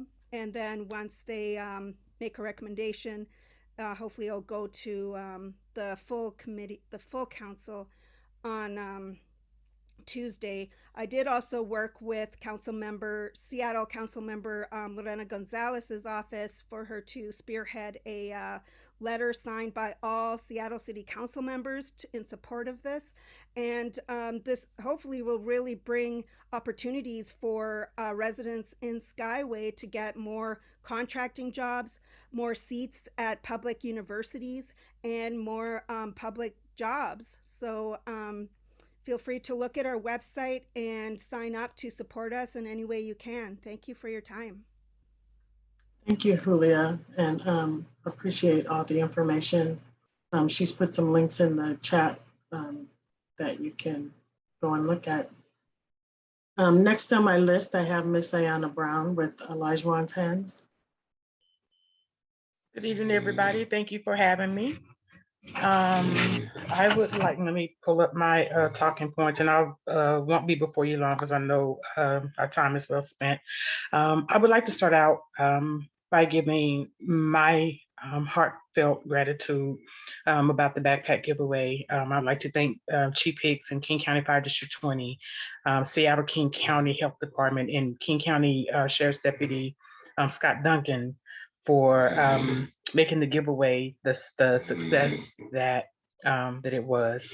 I want to announce that we are actively planning for our annual Thanksgiving dinner to take place on Thanksgiving Day, November the 25th.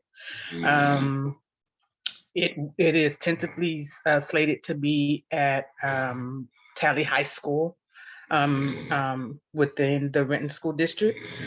We are recruiting for volunteers as well. And we are making sure that we follow the protocol for our volunteers, effective October 25th. Proof of vaccination or negative COVID results 72 hours prior to the planned event have to be, that's part of the protocol. And that's not just us, that was also passed down to us. That information was given to us from Renton School District. So, we're all in with, with following the protocol. We have a plan to try to serve 300 meals this year. Last year, we gave out 200 plates, and we were done like within 45 minutes. We had to turn people away. So we are trying to increase those numbers. 300 is still not a lot, but we're still trying to, again, just be mindful of the era that we're in right now with COVID. And so we plan to make it a repeat process of as it was last year. It was drive-through and contactless. And so we had the people to line up. They told us how many plates they needed to go to their homes. And we gave them that many plates with desserts and bottled water, and so we just proceeded that way until the food was gone. And so that is that's the plan again for this year. Thank you. Oh, sorry, any questions, comments, concerns, laments? Thank you. No, thank you, Ayana. I appreciate all the information. Next on my list, I have Margie for the VFW. Hi. Okay. I just have 3 little things I want to bring up. One, for our community members, I want our law enforcement, firefighters, first responders, medical, this is, I'm reading from this, our first responders, medical, EMTs, teachers, coaches that are no longer allowed to do their job, if because they didn't or couldn't get their COVID vaccines, to contact our VFW. We do support all of our first responders and educators, and we are here for you. And that is for our Skyway community here. Before we had started, I also had mentioned, and as we did last year, we're doing a trunk or treat on October 30th, that's Saturday, from 2 to 6 p.m. It is open to the entire community. If anyone would like to reserve a spot in the parking lot there, you know, where the Skyway VFW is, just contact us through the VFW Facebook page. And it's just Skyway Post VFW. And then the last little piece was, just wanted to invite everyone, let you know when we are going to be open. We are open on right now, in part because of COVID and things. We are only open Thursdays, Fridays, and Saturdays from 4 to 8 p.m. Thursdays, we do have hamburgers with homemade potato salad, and there's usually some type of a cookie or a little dessert. Friday nights is Wii Bowling, has been Wii Bowling, depends on how many people show up to Wii. And Saturdays is just kind of an open, you know, happy hour. I don't want to say necessarily happy hour, but you know, we're just open for socializing. And then on Sundays, we are open an hour before the Seahawks games play. And they usually have something, you know, that they offer up for an inexpensive amount. They will be doing food baskets again this year. And we do that. And I talked with, I mentioned that when I talked with the school liaison, and that's about it for right now. Check out the Skyway VFW page. We are here as part of the community. Everybody is welcome to come, and, you know, we'd love to see the fire department, the policemen, you know, anybody who wants to come and set up a car or back of a truck and decorate it for trunk or treat. It was a great success last year. I believe we are going to be doing some hot dogs, and I'm not sure if it's just going to be like hot chocolate or hot cider. That I'm not sure about. I haven't heard that yet. But that's it. So thank you. Thank you, Margie. Thank you. Appreciate all of the information. Next on my list is the Skyway Coalition, and unfortunately, Rebecca is not able to be here with us tonight. It was her daughter's birthday, but she did just want to say that that as far as the coalition goes, that they're working on redistricting, and that membership for the coalition is going to open up sometime next week. And they're we are also working with Department of Local Services on the sub-area plan, and along with Urban Family. So she said there's a newsletter that will go out shortly, and all of the information about those things will be in the newsletter. And so feel free to look for that newsletter. And if you don't get it, then you can contact Rebecca Berry at the coalition. The next thing that I have on my list is Child Haven. John Gould, he could not be here tonight either. And he had an update, and he just wanted me to let everyone know that Child Haven got the King County CDBG grant request for capital dollars for the Cynthia A. Green Family Center has been approved. They will start working on improvements in 2022, and they will be letting everyone know what the timing of that will be.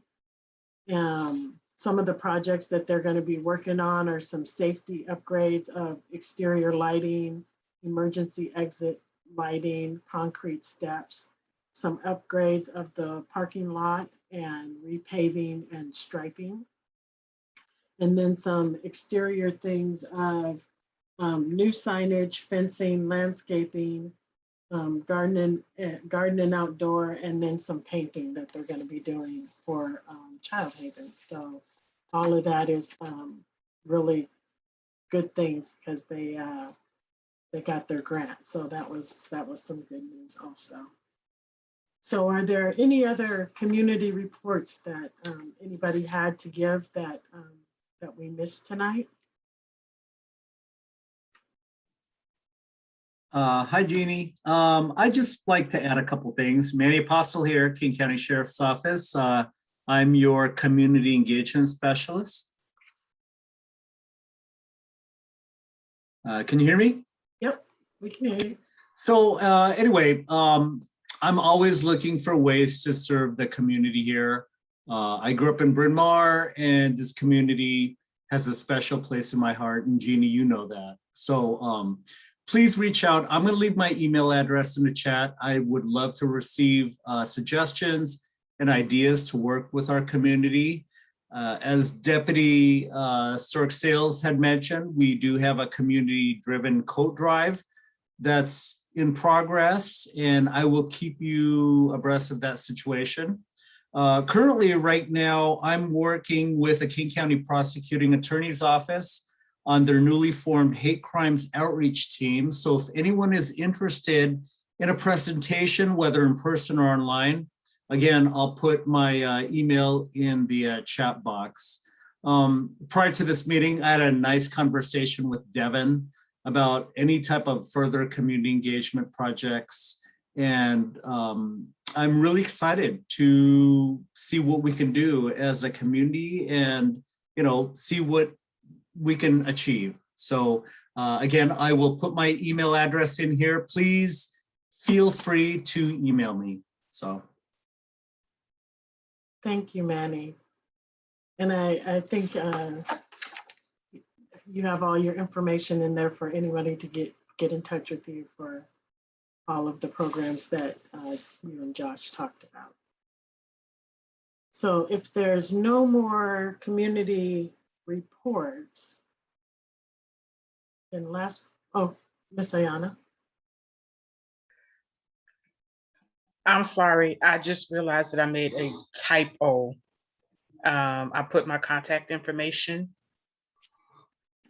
My baby's gonna kill me. I misspelled his name. Please don't do that. So it's my first name, my last name at ALAJAWANS, hands, Olajuwon's hands. So I'll retype that. But I just wanted to verbally say that in case, you know, we miss it in the chat. So I'm retyping it again. My apologies. Thank you so much. Thank you for that correction. So lastly, our main presentation for tonight, I know that everyone has heard that West Hill Community Association has taken on the responsibility of being the CDA for Skyway West Hill. And we've gotten a lot of questions about just what does that mean? So we put together a presentation to kind of walk you through a little bit of some of the questions that we've been getting. Let's see.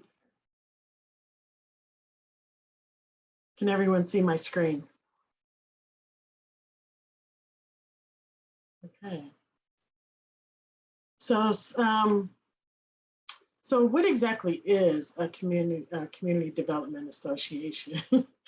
A community development association is a 501c3 nonprofit organization that are created to help support and revitalize communities.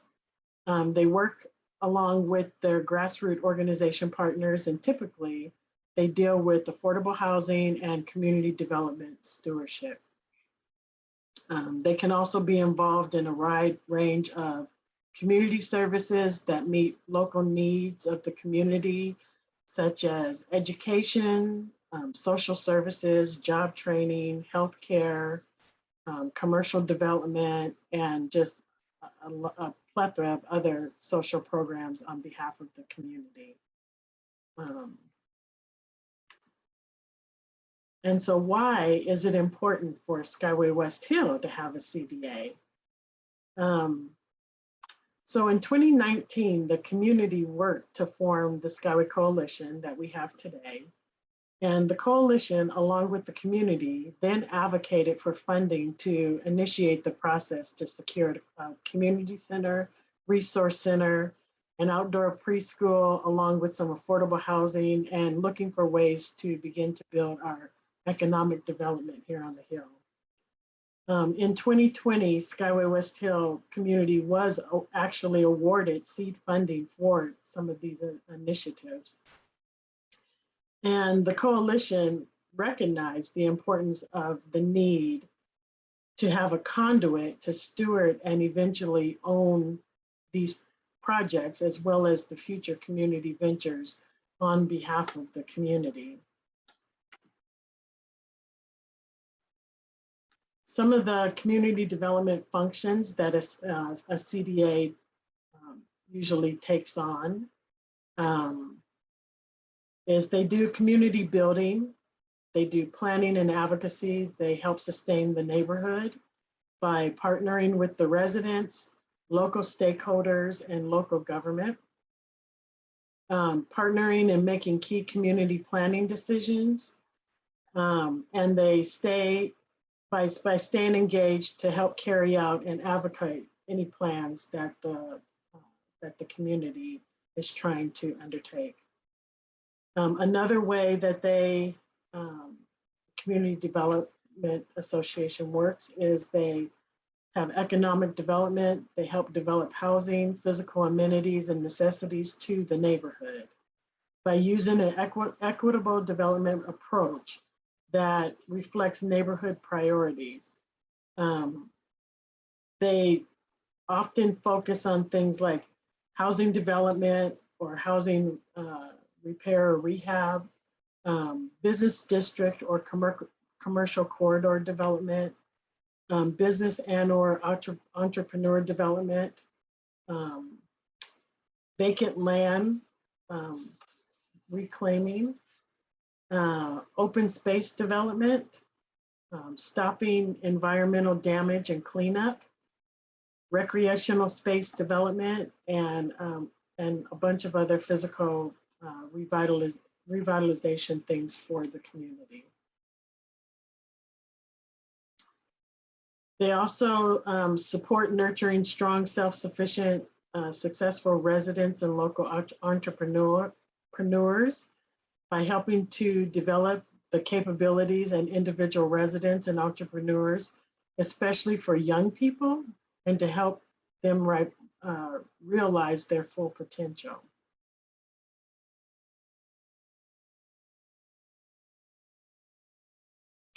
They also convening and facilitating, creating a strong voice for the neighborhood. A CDA, by working with all the grassroots organization partners like Skyway Coalition and others, a CDA can help bring organizations and stakeholders together for planning. We can participate in joint problem solving, and we also participate in community education, advocacy, and physical development. And last but not least, resident engagement and empowerment, building residents' power and for decision-making. The priorities, plans, and activities in the neighborhood should reflect the priorities of the neighborhood residents and other local stakeholders. We would ensure that residents are engaged in the work of the organization serving that community or that neighborhood, ensuring that residents have a decision-making role in the neighborhood, helping to define and name the neighborhood, and being part of just building pride in the neighborhood. All of these things are things that a CDA can be involved with and help and work through with the neighborhood help and partnering with the neighborhood. So West Hill Community Association. With the input and support from the Skyway Coalition and other community partners, this past July 2021, West Hill elected to take on a more community responsibility and become the CDA presence for Skyway West Hill. West Hill Community Association wants to help steward the community projects on behalf of the community and support the community's goal for a community-owned land and assets. Our mission is to create a more equitable, informed, engaged, and vibrant Skyway West Hill. And since our founding, we've been an all-volunteer powered organization.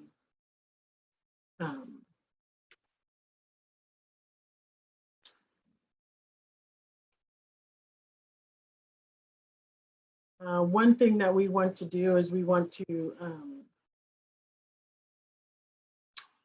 well, we've been an all volunteer power community organization, but now that we have become a CDA, that we will need to pivot and build capacity and funding to support the community and these projects that are going on here in Skyway. One way that we will build capacity for us to grow the CDA is by hiring some professional full-time staff members who can partner with us and the board of directors and other community partners to steward the key community projects in Skyway West Hill. And then we are also seeking funding from a variety of sources. Some of those sources will be private foundations and corporations. We will also be looking at public funding, like from King County or state funds. And then we will also be looking for funding through individual donors to help us get closer to realizing this vision. You can always visit mywesthill.org to make a one-time donation to West Hill Community Association. And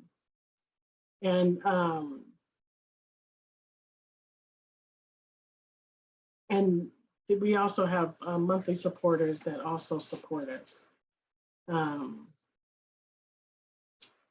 then last but not least, we will eventually, once we get our feet under us, we will be help raise funds for operational and capital costs for the projects that are going on in Skyway, and then also the future projects that are going on. So ultimately, we will partner with all the various nonprofit, public and private partners involved with Skyway West Hill community development projects to work toward building operational ownership and stewardship on behalf of the community.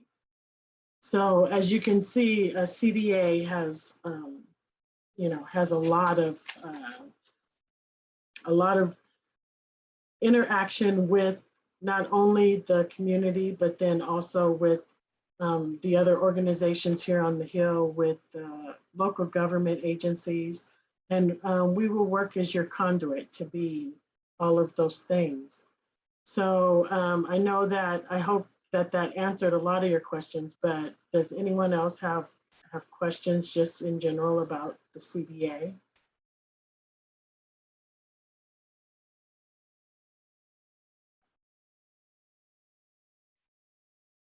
Wow, that's awesome.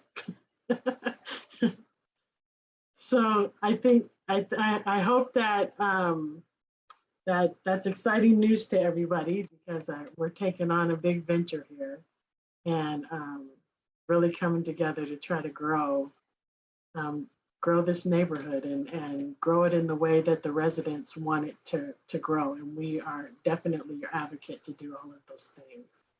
So that was a great presentation. Thank you, Jeannie. That was a fantastic presentation. There was a lot of confusion of what a CDA actually is, and I think that really cleared it up a lot.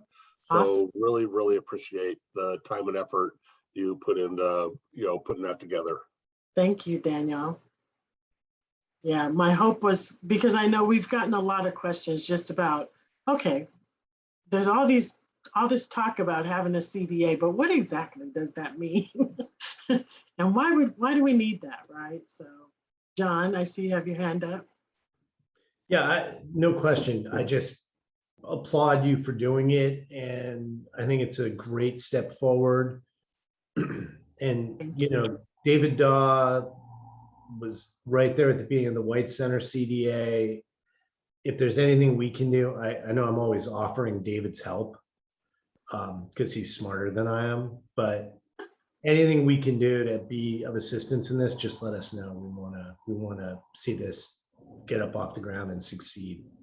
Thank you so much. So we actually have, we've wrangled him and convinced him to meet with us every couple of weeks to just answer our questions and kind of help us walk through. So we are very appreciative of that. Yeah, and also, I mean, if you're going to go for grant funding or philanthropic funding and you need letters from us, or if we can engage the executive's office, I'm 1000% confident that the county executive would be 100% happy to help out any way he can. I'm sure that's true for Councilmember Zahalai. So just whatever we can do, think of us as a resource, and we'll try to escalate. You all have a great relationship with Councilmember Zahalai. You don't need my help or David's help, but if the county executive can be helpful with fundraising stuff, let us know. We just want to pull out the stops and make this Thank you. succeed. So appreciative. Thank you so much. Well, if no one has any more questions, I just thank you for your support of West Hill Community Association, and know that we are here, your partners of the community. And it looks like, I can't believe it, but we ended this meeting with all of the wonderful information that happened tonight. We ended this meeting at 8:59. So I just want you to know, man, we rocked it.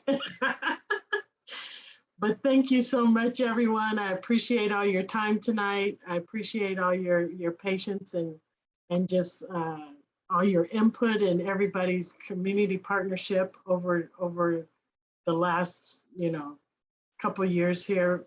Skyway is doing big things right now, and just really proud of all of us. So thank you so much, and everyone have a wonderful night. Don't forget to join us for our Halloween takeover. We're handing out candy and fun stuff in front of the US Bank. Now, to be the Envision Center, Skyway Resource Center on October 28th, go to mywesthill.org. It is on the homepage. Share it with all your friends. Come in costume. We've got a movie streaming on the weekend of Halloween. And we've got a costume or a contest going on right now. If you've decorated or dressed up, join. You could win local gift cards and everything and big flashy trophies. Do it. Go to mywesthill.org. You had me at candy. I'll see you there. Thanks, Great Jeannie. job facilitating. Great job, Jeannie. You were the bomb. I kind of jumped in at the last minute. I think Devin and Finn kind of. They did. No, yeah, they did. They did. Yes, thank you, everybody. That's awesome teamwork. Awesome teamwork. Come meet Buffy the Slayer. Yeah, come on, Buffy is there. She Buffy's expects you to there. be there too. Okay, perfect. Thank you. Good night, Good night, everyone. Good night. Same thing for the sheriff. Good night, everybody. They're here yet. Good night. Good night. Oh, okay. Thank you for the uniform. I'm sorry, Joe. Oh, your phone.